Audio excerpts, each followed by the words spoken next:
Kesempatan pagi ini saya akan sharing berbagi dengan saudara satu pengajaran firman Allah yang pagi ini saya berikan judul Tuhan bergerak berdasarkan perjanjiannya. Maksudnya apa? Kita baca saja dulu deh ayatnya ya. Kisah tentang Abraham, Kejadian 13 ayat 8 sampai 12 ya. Kita baca berganti-gantian ayat ini, saya baca ayat yang ke-8, saudara 9 gitu ya. Nanti 12-nya bersama-sama kita baca. Kejadian 13 ayat 8 saya baca begini kata firman Allah. Maka berkatalah Abram kepada Lot, janganlah kiranya ada perkelahian antara aku dengan engkau dan antara para gembalaku dan para gembalamu, sebab kita ini kerabat. Ayat 9 lanjutkan.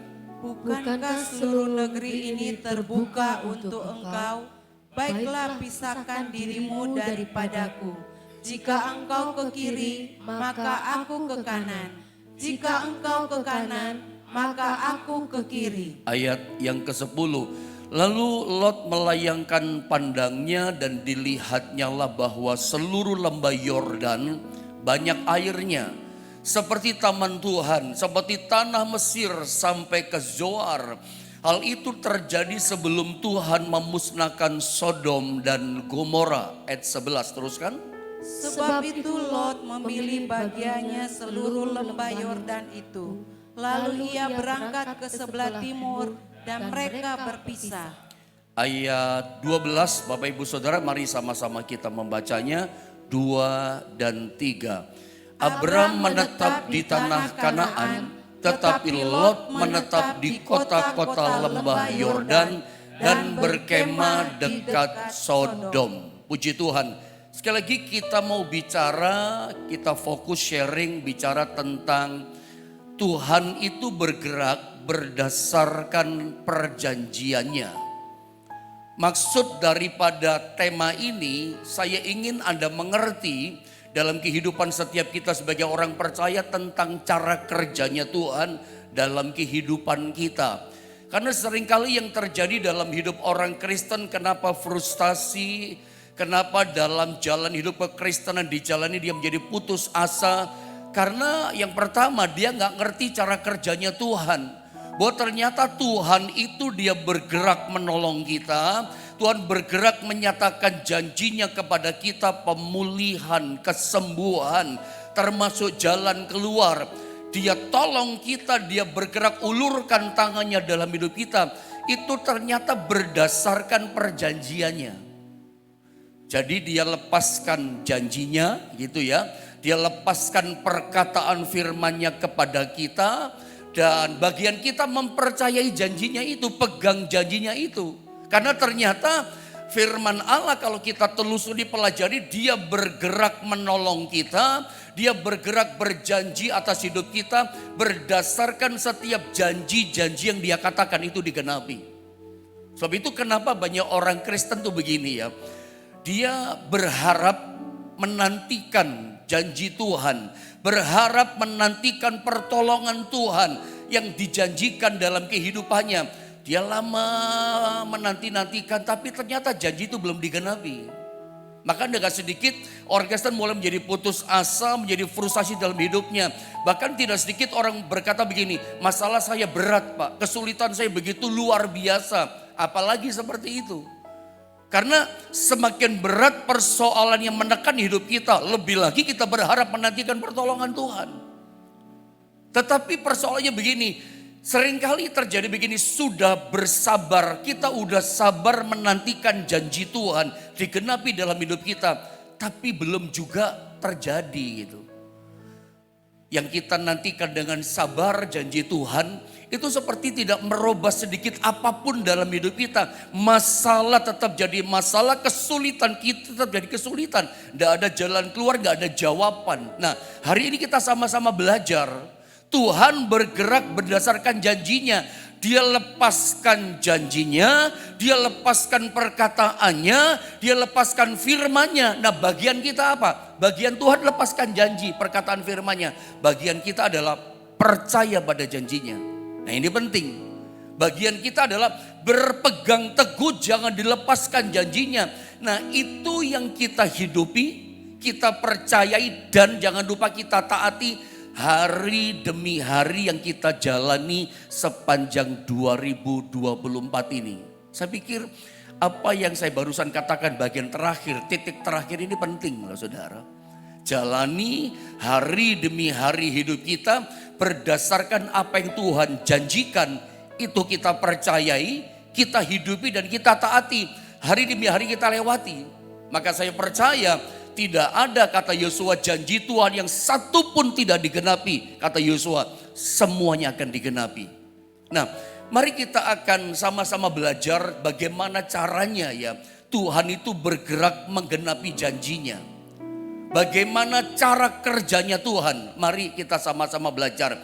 Berdasarkan dari kisah yang barusan kita baca tadi.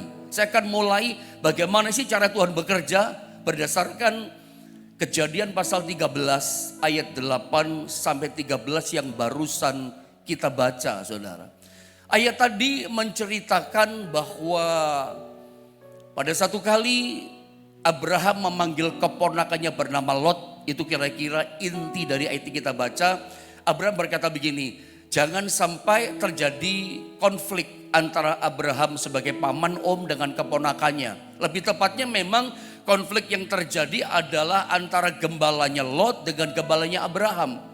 Tapi Abraham sebagai om, sebagai paman tidak ingin gitu loh. Konflik ini merembet sampai kepada om sama keponakan. Makanya Lot dipanggil. Kita mesti berpisah. Aku dan kau mesti berpisah. Sebab tanah di mana mereka tinggal tidak cukup lagi untuk menaruh harta kekayaan kambing domba yang mereka punya. Abraham diberkati, Lot yang ikut Abraham juga diberkati luar biasa. Tapi ingat, catat baik-baik, yang mendapatkan janji berkat bukanlah Lot, tetapi yang mendapatkan janji berkat adalah Abraham. Mari kita belajar tentang Bapak Abraham yang kita kenal sebagai Bapak orang percaya. Ketika Lot dipanggil oleh Abraham, Abraham berkata begini, terserah kamu pergi kemana. Dikasih kesempatan memilih yang pertama kepada Lot. Kalau kamu ke kiri, kata Abraham, maka aku ke kanan. Jingjai, istilah orang Tionghoa yang namanya Abraham. Terserah, dikasih kesempatan memilih. Kamu pilih yang mana? Kalau kamu ke kiri, maka aku ke kanan, kata Abraham. Kalau kamu ke kanan, maka aku pilih ke kiri. Dan namanya manusia, pada umumnya manusia itu sama seperti Lot. Dikasih kesempatan pilih, maka dia memandang, dia memilih, menilai, dipilihlah yang terbaik menurut penglihatan pandangannya. Lot memilih seluruh lembah Yordan yang kelihatan hijau kayak taman Tuhan. Dia pilih tanah Sodom dan Gomora. Dia pilih itu berdasarkan penilaian pandangannya yang paling bagus dan yang terbaik. Tapi saudara catat begini, pada umumnya manusia bukan cuma Lot. Semua manusia seperti itu, seperti kita. Coba Anda pernah gak berpikir, kalau Anda dikasih kesempatan untuk memilih, misalnya contoh, ada seorang yang misalnya kaya raya, kaya banget, lalu kasih kesempatan Anda memilih tanah, Anda dikasih tanah sama dia. Karena ini orang kaya. Dikasih kesempatan pilih, kamu mau pilih tanah yang mana? Yang di sana, yang di sini, yang di jalan sana, atau yang di sini kamu pilih. Dikasih kesempatan memilih tanah. Saya yakin kalau kita dikasih kesempatan memilih, maka otomatis yang kita pilih, yang Anda pilih pasti yang paling bagus. Yang paling strategis, dikasih kesempatan memilih kok. Tidak mungkin gitu ya. Pada umumnya manusia memilih yang paling jelek, yang paling tidak strategis. Dikasih kesempatan pilih, pasti pilih yang bagus. Anda pikirkan itu, coba Anda renungkan. Seperti itulah yang terjadi pada Lot. Dia memilih bagian yang bagus menurut dia. Tetapi rupanya berbeda dengan bapak orang percaya yang bernama Abraham. Cara pandang Abraham berbeda dengan kita pada umumnya. Cara pandang Abraham berbeda ternyata dengan keponakan yang bernama Lot.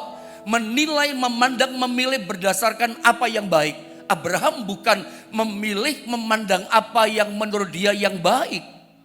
Lebih tepat saya tunjukkan gambar. Ternyata Abraham itu, saudara, yang apapun yang diputuskan Abraham, yang menjadi sentralnya ternyata adalah Tuhan gitu. Jadi kalau Abraham itu dia memutuskan, pokoknya gini, sentralnya yang mendorong dia, motivasinya pokoknya adalah Tuhan. Yang Tuhan mau apa? Aku mau. Yang Tuhan senang apa? Ya aku senang. Yang dipilih Tuhan itu aku pilih. Yang Tuhan suka itu aku suka. Kenapa sih pertanyaannya begini? Kenapa Abraham kok dia mengalah sama keponakannya? Jawabannya sederhana menurut saya. Ketika saya coba cermati, saya renungkan baik-baik, saya pelajari. Yang saya tangkap dari kisah Kejadian 13 ayat 8 sampai ayat 12 tadi, yang saya tangkap begini. Kenapa Abraham itu mau mengalah? Sederhana. Karena Abraham cara pandangnya berbeda. Abraham itu dia memutuskan dalam kehidupannya pokoknya gini. Yang mendorong dia, motivasinya cuma gini. Pokoknya Tuhan yang utama. Sentralnya adalah Tuhan. Jadi yang Tuhan mau, ya aku mau. Yang Tuhan senang, aku senang. Yang Tuhan suka ini, aku suka ini. Inilah yang namanya mengutamakan Tuhan. Pokoknya sentralnya Tuhan. Saudara ingat gak perkataan Salomo? Ayat yang sangat terkenal tentunya. Dalam Mazmur pasal 127 itu ya. Ayat yang pertama, Salomo berkata, nyanyian Ziarah Salomo. Dikatakan begini, ya, sia-sialah orang yang membangun rumah. Nah ini ayatnya, Mazmur 127 ayat 1, terima kasih multimedia. Nyanyian Ziarah Salomo. Saya suka mengajarkan ayat ini dalam pernikahan. Ya, kalau Anda dengar kata Salomo, apa yang di pikiran saudara? Pasti Anda berkata orang terkaya, Pak. Orang paling berhikmat, paling bijaksana di muka bumi, semuanya betul. Orang terkaya di dunia sampai hari ini. Jadi menurut saya yang paling tepat ngomong seperti dalam ayat 1 dalam Mazmur 127 adalah Salomo yang mengatakan, jikalau bukan Tuhan yang membangun rumah. Kata rumah ini bisa diganti dengan macam-macam usaha saudara. Jikalau bukan Tuhan yang membangun toko saudara, rumah makan saudara, pabrik saudara. Kalau bukan Tuhan yang membangun itu semua. Salomo katakan apa? Sia-sialah usaha orang yang membangunnya. Apa sih maksud Salomo? Salomo ngalami ini.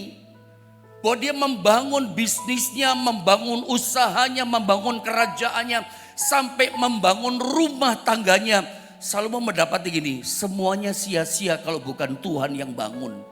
Dengan hikmatnya semuanya sia-sia.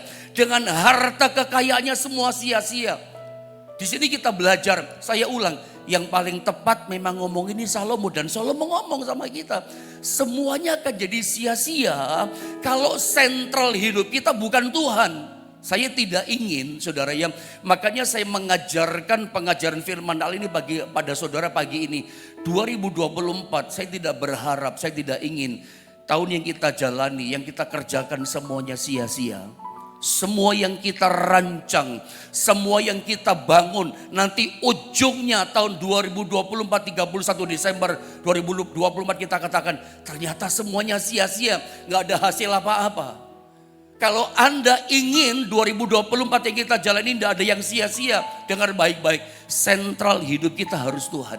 Kalau saya mau kaitkan dengan khotbah saya pada hari Minggu pada ibadah raya, kita itu mesti melekat sama Tuhan. Kita mesti rendam hidup kita sampai melebur jadi satu dengan Tuhan. Artinya rohani kita mesti kuatin. Tuhan sentralnya kita, Tuhan motivasi kita, pokoknya semuanya berbau tentang Tuhan.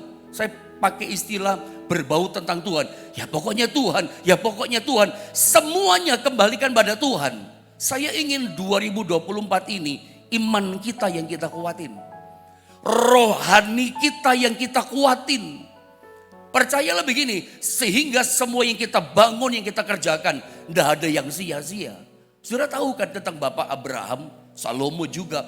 Kenapa Abraham, contoh yang kita belajar, kisah perjalanan kehidupan biografi Abraham kalau kita pelajari, dia ini orang yang sukses. Abraham adalah seorang yang berhasil. Dia ini kemanapun melangkah, Abraham kemanapun dia pergi, Abraham adalah seorang yang dikejar sama berkat Tuhan. Iya kan? Dikejar berkat loh Abraham. Satu contoh, misalnya satu kali Abraham pernah mengungsi ke Mesir. Ada tahu cerita itu kan? Terjadi pacaklik yang hebat. terjadi sebuah kelaparan yang hebat di mana Abraham berada. Lalu Abraham pergi ke Mesir. Lagi susah nih pergi ke Mesir. Apa yang terjadi? Di Mesir Abraham diberkati Tuhan lewat Fir'aun, sang raja Mesir. Dikasih kambing, domba, keledai, unta. Dikasih, itu mungkin ribuan ngasihnya.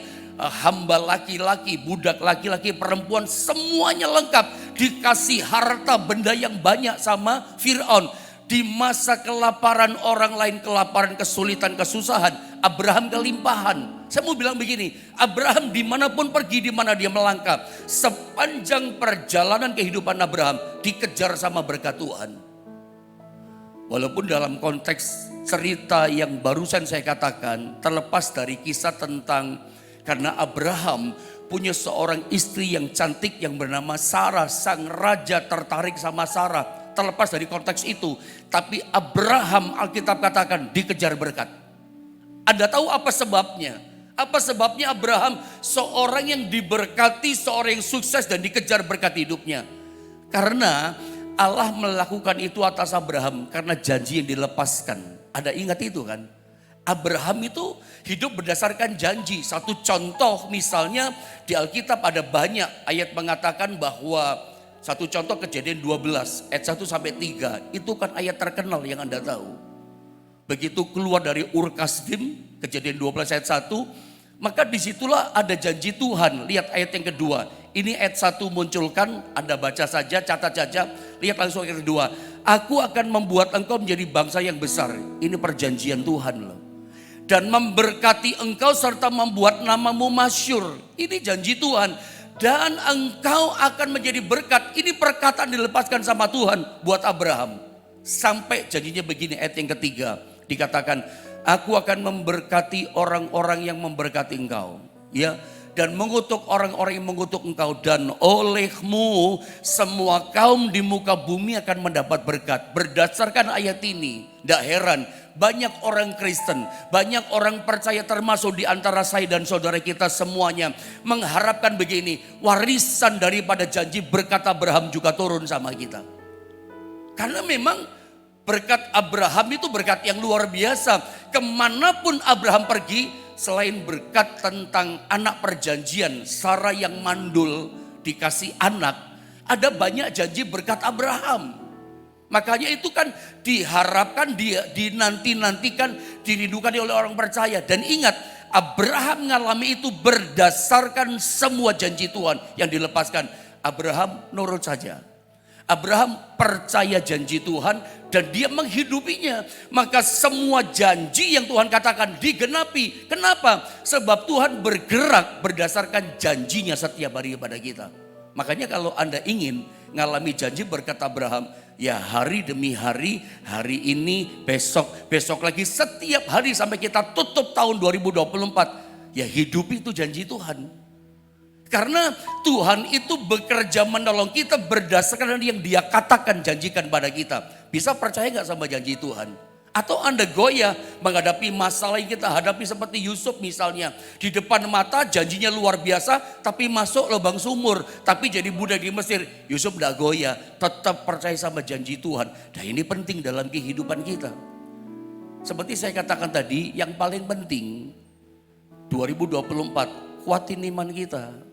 Beriman rohani kita kepada yang namanya janji Tuhan. Itulah yang saya sebut tadi, semua yang berbau tentang Tuhan. Abraham, ya pokoknya sentralnya adalah Tuhan. Dia berbau tentang Tuhan, apapun dia putuskan. Yang jadi sentral motivasi pendorongnya dia, pokoknya Tuhan, berbau Tuhan. Kenapa dia mau ngalah? Ya karena sentralnya memang dia Tuhan. Yang penting ada Tuhan gitu. Ini kalau dalam perjanjian baru kita sama-sama tahu ayatnya seperti Matius 6 ayat 33. Ayat yang kita hafal. Dikatakan begini, tetapi carilah dahulu kerajaan Allah dan kebenarannya. Cari Tuhan dulu. Jadi motivasi kita, utamakan kerajaan Allah dulu dan kebenarannya. Maka berikutnya apa? Semua yang kita butuhkan materi tadi akan ditambahkan kepadamu. Tapi bisa nggak kita yang menomorsatukan gini? Ya iman kita mesti kuat dulu. Rohani kita mesti kita bangun kuat dulu. Utamakan Tuhan dulu. Pokoknya semua yang kita kerjakan harus berbau Tuhan. sentralnya Tuhan. Ya, bangun apapun, kerjakan apapun, sentralnya pokoknya Tuhan. Tuhan berkenan nggak? Tuhan mau nggak ini? Tuhan suka nggak? Kalau Tuhan nggak suka, aku ya nggak suka. Bisa nggak begitu? Tapi kalau Tuhan suka, aku ya suka. Tuhan senang, aku senang. Kalau Tuhan nggak senang, aku ya ikut nggak senang. Bisa nggak kita jalani hidup kita seperti ini? Semuanya berbau tentang Tuhan. Gitu. Jadi pengertian, tetapi carilah dahulu kerajaan Allah dan kebenarannya. Apakah kalau kita mengutamakan Tuhan dan kebenarannya dan kerajaannya, lalu kita cuman ke gereja tiap hari? Apakah hanya doa pagi terus setiap hari tidak bikin apa-apa? Cuman baca firman, doa puasa, lalu kita tidak kerja, kita nggak cari uang. Tentu nggak seperti itu kan. Tetap kita beraktivitas dalam kehidupan kita di dunia ini. Tapi ingat, sentralnya adalah Tuhan. Coba Anda lihat gambar ini. Bagaimana sih prakteknya mendahulukan Tuhan dan kerajaannya? Seperti saya katakan tadi, apakah baca firman Tuhan terus? Enggak. Apakah ke gereja terus tiap hari lalu melupakan tanggung jawab kita dalam pekerjaan? Melupakan tanggung jawab kita melayani pekerjaan Tuhan. Melupakan tanggung jawab kita apa saudara ya? Mencari uang, mencari nafkah. Itu kan tanggung jawab kita di dunia ini. Enggak seperti itu. Dan saya coba tunjukkan sama saudara. Dan bagaimana cara kerjanya Tuhan. Nah ini yang penting kan. Inti dari firman Allah pagi ini adalah bagaimana cara kerjanya Tuhan. Dan ini kita harus ngerti pagi ini. Supaya apa? Tidak ada yang putus asa. Udah sabar menantikan janji Tuhan. Tapi kok nggak terjadi ya? Nggak merubah sedikit apapun dalam hidup kita. Bukan itu yang terjadi. Karena apa? Kita ngerti cara kerjanya Tuhan. Coba saya tunjukkan cara kerja Tuhan. 2 Samuel pasal 23 ayat yang ke-5 saudara ya. Saudara perhatikan baik-baik ayat ini. Ini Daud yang mengatakan, perhatikan baik-baik, dikatakan, bukankah seperti itu keluargaku di hadapan Allah? Ini perkataan sang Raja Daud. Sebab kata Daud, ia yaitu Tuhan menegakkan bagiku suatu perjanjian kekal. Ini pengakuan Daud. Perhatikan kalimat yang berkata, sebab ia menegakkan. Dia tegak. Soal janji, bagiku suatu perjanjian kekal, tidak mungkin gagal perjanjian kekalnya Tuhan. Teratur dikatakan dalam segala-galanya dan terjamin. Terus sebab segala keselamatanku dan segala kesukaanku, bukankah dia yang menumbuhkannya? Ini Daud yang berkata. Apa sih artinya ayat ini? Sudah lihat sekali lagi, lihat gambar ini. Jadi sebetulnya Daud ingin berkata pada kita bahwa Tuhan itu selalu bergerak dengan perjanjiannya. Dia menumbuhkan apa soal keselamatan, perlindungan, berkat itu menumbuhkan, diberikan sama Daud. Dia jamin perjanjiannya tegak berdiri, gak mungkin gagal. Ini pengakuan Daud. Dia bekerja, dia menolong kita bergerak berdasarkan apa yang dia katakan, apa yang dia firmankan, dia janjikan pada kita. Tidak heran, seringkali ada istilah mengatakan God of Covenant. Tuhan perjanjian, Allah perjanjian. Tuhan itu dikenal dengan sebutan God of Covenant. Allah perjanjian. Jadi dia berjanji dan dia genapi janjinya. Dia berfirman, dia berkata, dia lepaskan firmannya, perjanjiannya. Bagian kita apa? Percaya janji itu setiap hari. Jalani perjanjian itu, tapi ingat kita nggak boleh menyimpang ke kanan, nggak boleh menyimpang ke kiri. Ingat kisah Yosua? Yosua itu kan seorang yang dapat janjikan begitu Musa mati, lalu Tuhan pilih tunjuk Yosua menggantikan Musa hamba Tuhan itu. Alkitab katakan apa? Tuhan berjanji pada Yosua, Yosua sebagaimana aku menyertai Musa. Masih ingat ayat itu? Aku menyertai kamu. Tidak ada seorang pun yang bertahan perang menghadapi engkau. Artinya kamu akan selalu menang perang. Tidak ada seorang pun bisa tahan perang menghadapi engkau. Selalu menang. Bahkan Tuhan berjanji setiap tanah yang diinjak oleh telapak kakimu, aku berikan kepadamu. Tapi di ayat yang lain berikutnya dikatakan, tapi ingat pesannya, renungkan firman siang dan malam, jangan menyimpang ke kanan atau ke kiri. Perjanjiannya digenapi. Nggak cukup hanya percaya dan taat. Nggak taat itu artinya nggak boleh menyimpang ke kanan dan ke kiri. Satu kali perang lawan Yeriko menang, hancur Yeriko. Lawan kota Ai yang kecil kalah. Kenapa? Di antara umat Israel ada yang hidupnya serong, hidupnya menyimpang. Gara-gara hidup menyimpang itulah perjanjiannya gak bisa digenapi. Perjanjian itu perlu kesepakatan dua belah pihak. Tuhan lepaskan janjinya pasti digenapi. Asal kita yang menerima janji, percaya dan taat kepada perjanjian itu. Gak menyimpang. Ahan bin Karmi menyimpang. Dia mencuri barang yang dikhususkan. Makanya perjanjiannya gak digenapi. Jadi kalau saudara ingin seperti dijanjikan Tuhan, selalu mengalami kemenangan. Bahkan seperti yang namanya Abraham. Saudara, kalau saya mengatakan ini bukan teologi kemakmuran, bukan. Saya mau mengatakan gini, ini bicara tentang rohani kita mesti kuat. Dahulukan Tuhan, semuanya hidup kita mesti berbau tentang Tuhan. Itu bicara ketaatan loh. Anda mesti taat, gak taat gak bisa. Begitu menyimpang, gagal itu perjanjian. Kita kembali kepada contoh misalnya tentang Abraham. Kenapa Abraham itu langkahnya selalu berhasil? Kalau zaman sekarang barangkali bisnisnya, usahanya itu selalu diberkati Tuhan. Bisnisnya, usahanya selalu dibuat Tuhan berhasil dalam hidupnya. Kuncinya di mana? Karena perjanjian.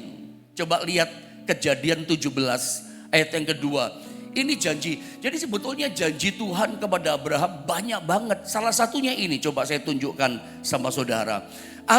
Kejadian 17 ayat 2. Aku akan mengadakan, lihat, perjanjian antara aku dengan engkau.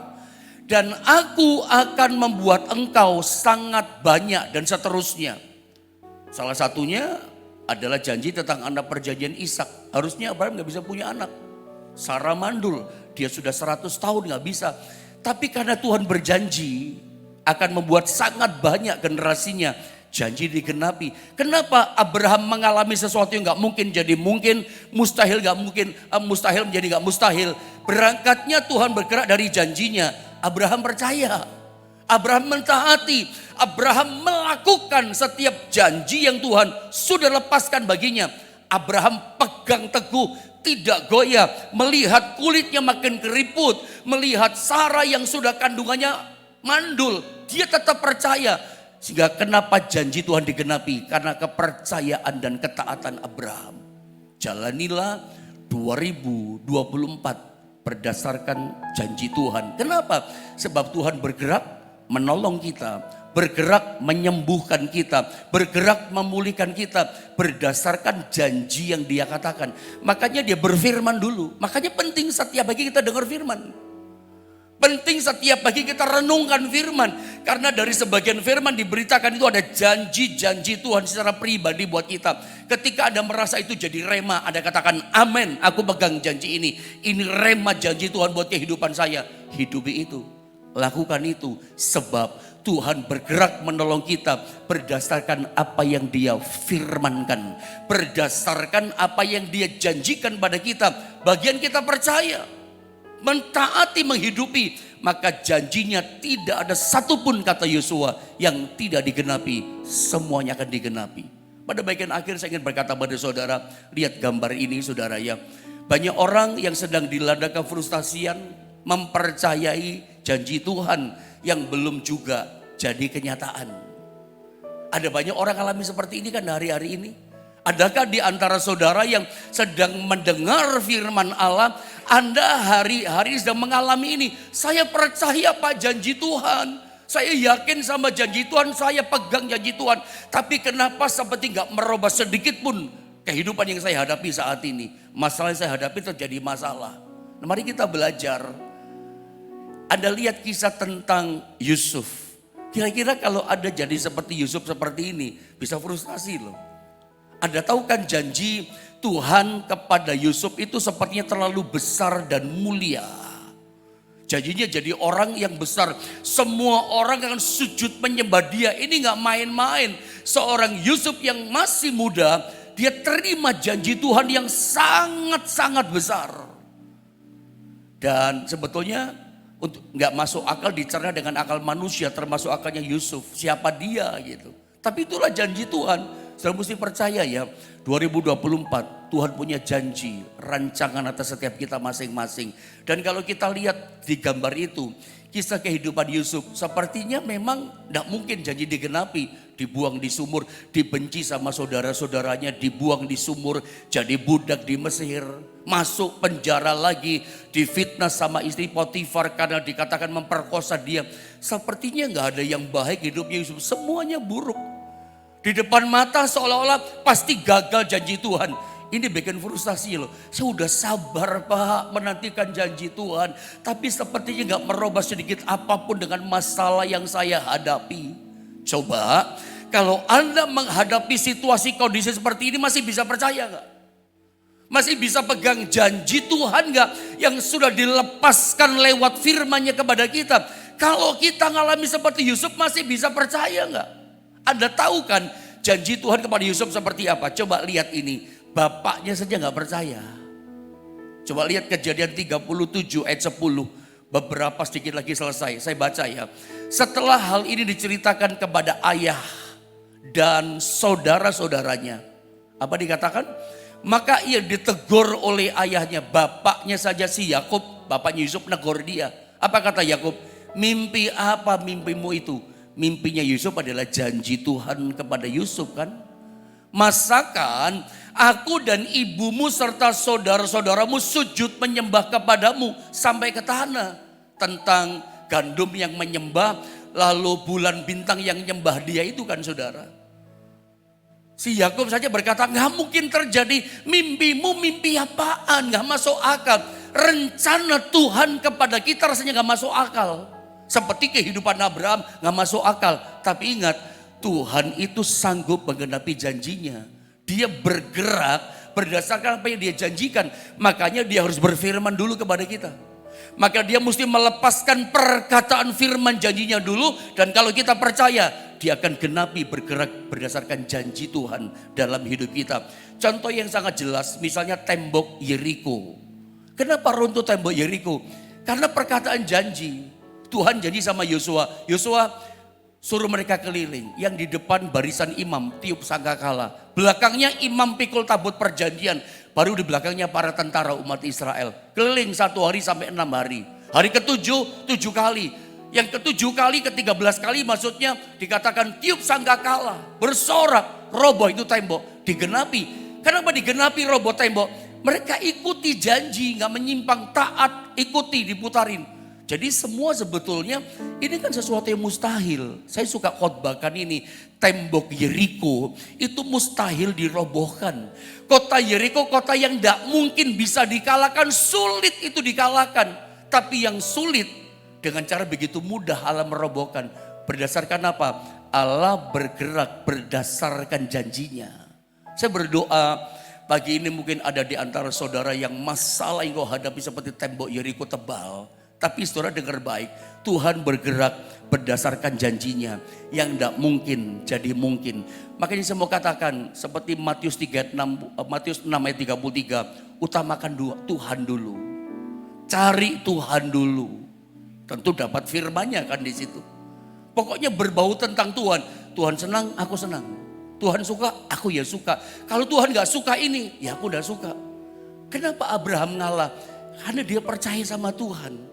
Bahwa asal dia berjanji, dia pasti genapi lepaskan janjinya itu. Saya berdoa, biar kita bisa menangkap pengajaran firman Allah ini. Jalani kehidupan kita hari demi hari di tahun 2024 ini.